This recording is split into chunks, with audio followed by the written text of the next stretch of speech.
Hi, this is Easy Ed, and in this minute, we are going to be looking at data in Python.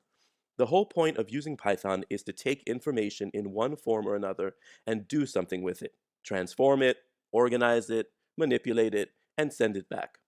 So we are always working with information or data. This data is stored in the computer's memory in units called objects. Objects have three properties: identity, type, and value. Identity is a number, basically the address where the object is stored in memory. For example, in this picture, the different objects are stored at the addresses 1001, 1002, and 1003, etc. If I want to find out the identity of an object, I can do it this way, by typing ID, parentheses, then the object, and then parentheses. Let's try that. I will go to the idle shell and make an object by entering the number 10 and see what its address or identity is. And it is 45630733984. You can see in the picture that the different objects look different. This is because Python has a few different data types that work differently. We will be looking at them one by one in the future. We have already encountered one type, so let's take a look at that one now. Integers are numbers without a decimal point. Here are several examples of integers. Integers are easy to use in Python. We just write the number itself without anything extra. Now let's go back to the object in the idle shell. We have already found out the ID of this object. Now what about the type?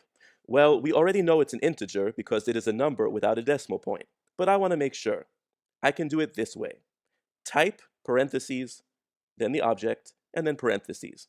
Let's try it out.